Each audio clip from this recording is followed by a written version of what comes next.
Also, this guy only gave his first name. I am sorry.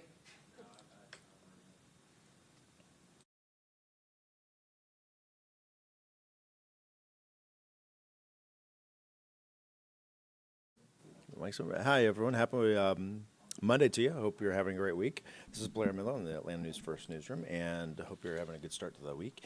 And a bunch happening out there today, and just jumped out of one of our editorial meetings talking about some of the stories we're working on for tonight's 10, 11 o'clock newscast. And one of them is really focusing on the storm that's happening down in Florida, or at least headed that way, the Gulf.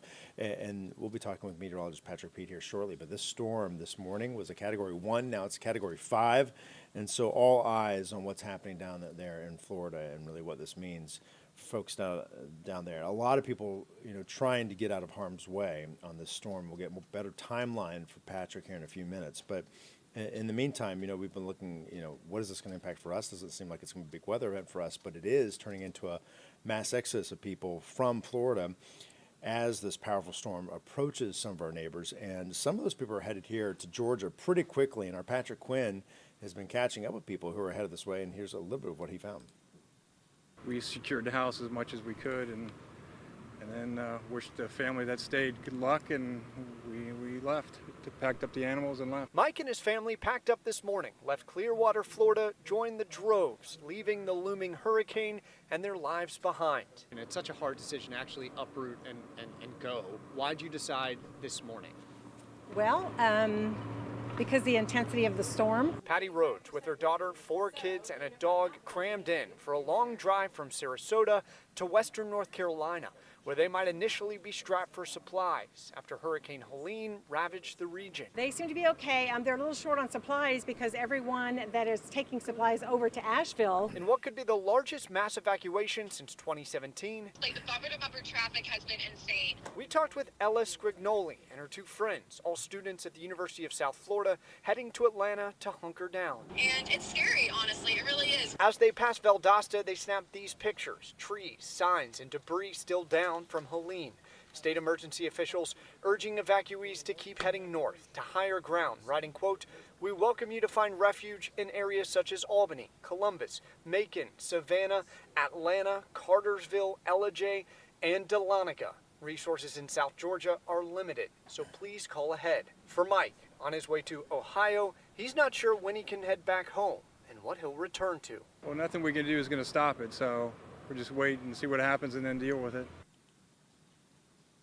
That report from our Patrick Quinn, who's been talking with some of those people and talking with them, getting a sense of what it took for them to make that decision to leave Florida and then head this way.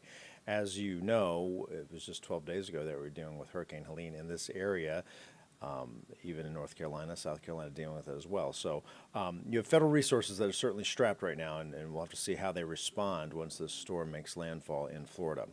Another thing we're watching here tonight, you know how close we are to the general election. Time's running out to register to vote. If you're not registered right now, really the only option now here in Georgia is to do this online, and you have up until midnight tonight to register to vote in this year's presidential election. It's not just the office of president that we're talking about. You're talking about school boards, district attorneys, the state senate, the state house, but certainly all eyes are on the presidential race. And so you still have time to register again, but at this point the only option is now online. Our Doug Reardon has been looking into what's at stake and what it comes to the numbers, what we're looking at when it comes to this registration. Yeah, in-person registration closed at 5, but don't worry, you can still sign up online until midnight. I'm political reporter Doug Reardon in downtown Atlanta.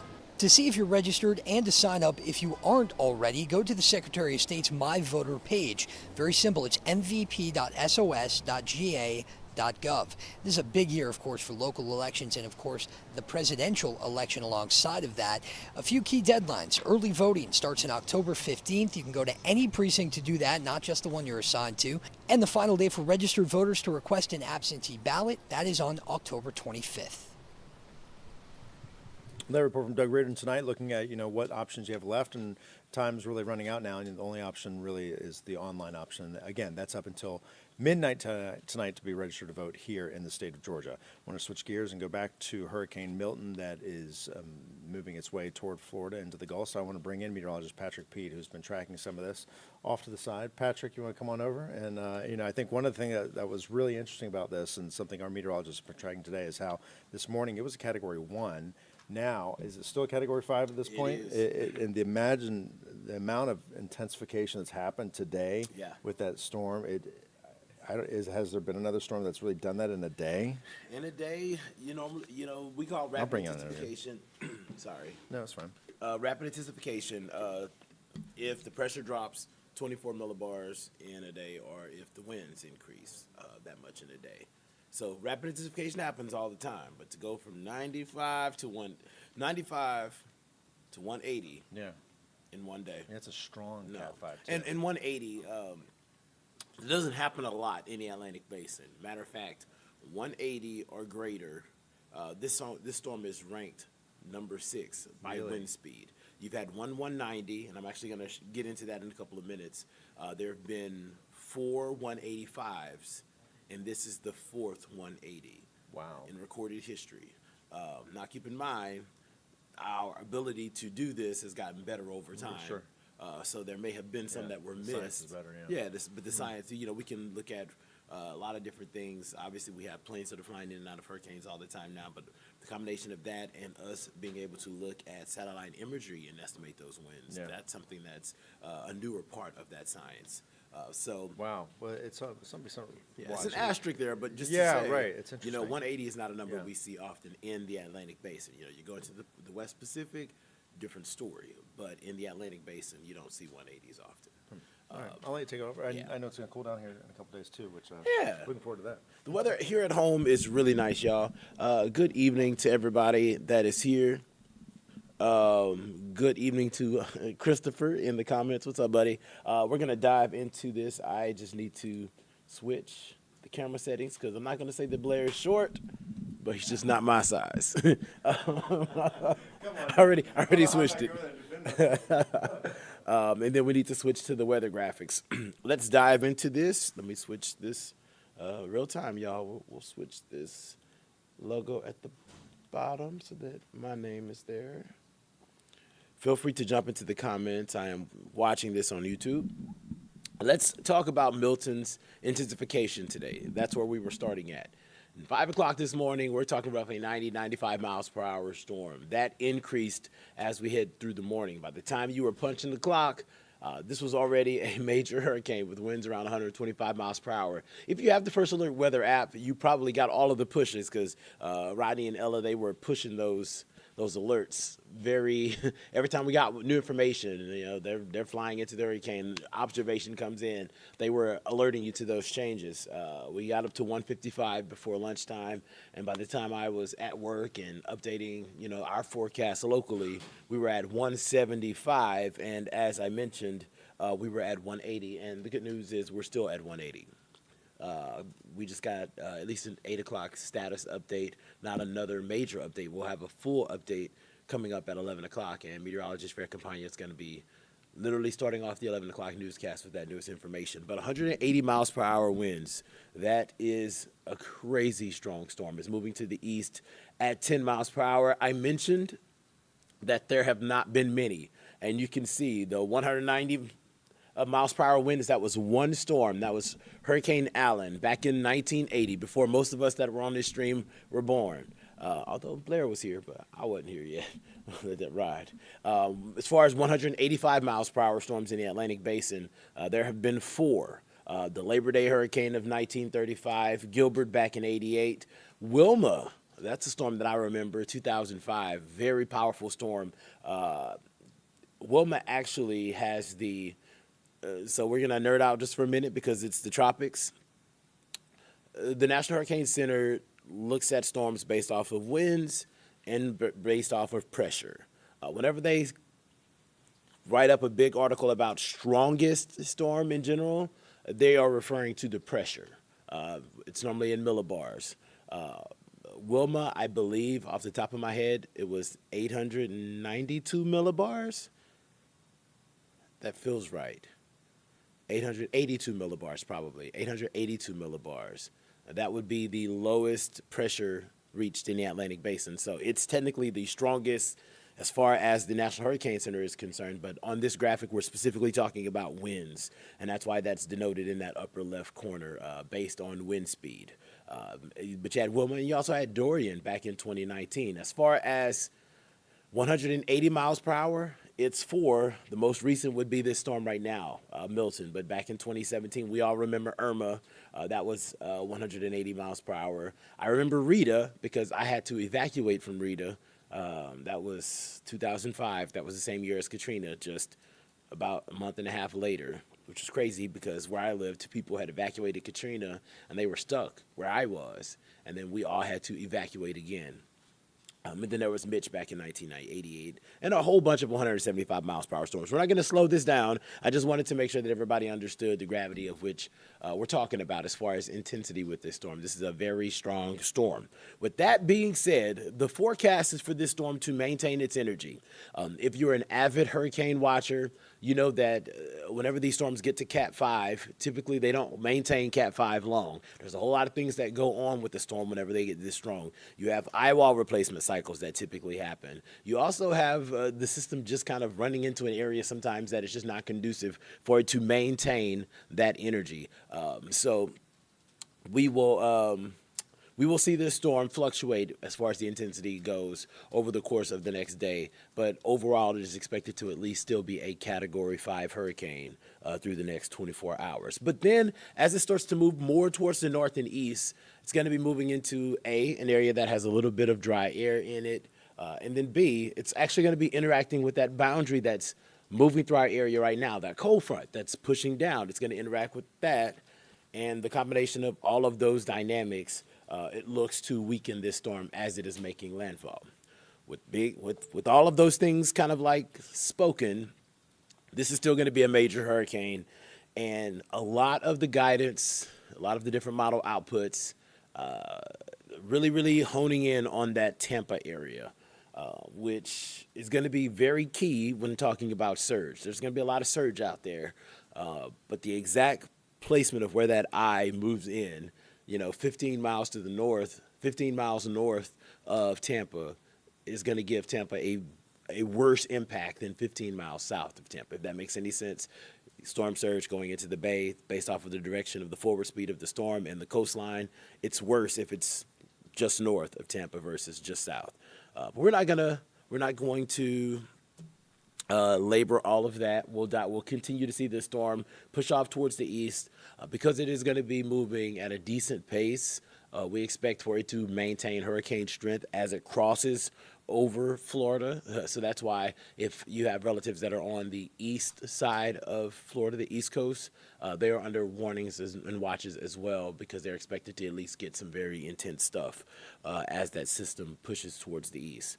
The storm surge will be critical, especially for folks depending on exactly where this eye comes ashore. You can see that right now the National Hurricane Center is going with roughly 12 plus feet of surge from Tampa essentially all the way down to Sarasota, just north of Fort Myers. But we're looking at a lot of folks that are going to be getting roughly 10 feet or greater of storm surge. So that's why a lot of those folks have already been prompted to evacuate near the coastline. Here's one of our in-house models, and this is how a lot of the guidance is actually trending with this system. Keep in mind, this is something that we'll keep updating every time we get new data. We'll get this shifted and merged for you. But this has the system approaching the Florida coastline Wednesday morning and then eventually moving inland. And at this point, the guidance is going to be very close to Tampa. This could shift. Just keep in mind, we did a really good job with showing you that cone of uncertainty with Helene, but also showing you that our in-house model was showing us east of that cone. So we're going to continue to show you both of these pictures over the course of the next couple of days, just in case you have interest, family, friends, or if you share it on social media so that you can get, see the cone, but also see where our in-house models are showing us the storm could be riding. Because, a lot of times when you see that cone, you see that center line, a lot of people think that center line is the track, and it's not. It's just the center point to make your eyes kind of like to guide you through that cone. But it could go either way. A lot of the guidance has been hinting close to that center with this storm. So it's looking like this is going to be a different scenario versus what the track was in Helene. Helene, as everyone knows, was riding that eastern side of the cone and actually tracked just to the east of the easternmost side, if you remember that. So we'll continue to update you and show you this picture, guys. Nonetheless, this will not have any local impacts to us here in North Georgia. Even South Georgia looks to be pretty spared. Maybe some stuff down at the coast, a little rain, a little wind. But you can see that the bulk of this is going to be a Florida situation, like 99% of this. Check out these rainfall totals. Our in-house model showing us roughly 10 to 15 inches of widespread rain, with some areas getting more than 15. So this is going to be something that's a biggie for them. We'll continue to maintain and watch and keep you guys updated on this. Let me get into the comments. Chris says, yeah, he's a shorty. GG, love my weather science lessons with Patrick. Thank you. I appreciate you joining me for it. This is a little bit more fun than TV because we can talk at our own pace. We can nerd out or we can keep it real short and sweet. School that fool. Y'all are so goofy. Pisces Streets, be safe, everyone. Absolutely. GG lived through Maria and lost the Doppler radar. Yeah. GG, where were you located at whenever, were you in Puerto Rico? Were you in Florida? Give me a heads up. Piano Universe. Mike Johnson, there's no rush for Congress to approve hurricane relief. We'll be back in session immediately after the election. So what I will say, because there is a lot of misinformation going on the interwebs, based off of what I read yesterday. So FEMA, I think it stands for Federal Emergency Management Assistance, maybe. Something probably, is that right? Agency, my bad. See, that's why we have our digital producers over here helping us out. Thank you so much. My buddy Josh, you may have heard him in the background. But essentially every time that Congress comes up with a budget, like they just did a few weeks ago, that's included. They are funded. So if FEMA has a check from the government for X amount of dollars they're supposed to use for natural disasters. They have that money already. It's already in their bank account, and they're just waiting to disperse it as needed. They're still in the process of doing that. Honestly, the beginning phases of doing that with Helene, and they're going to be doing this for Milton.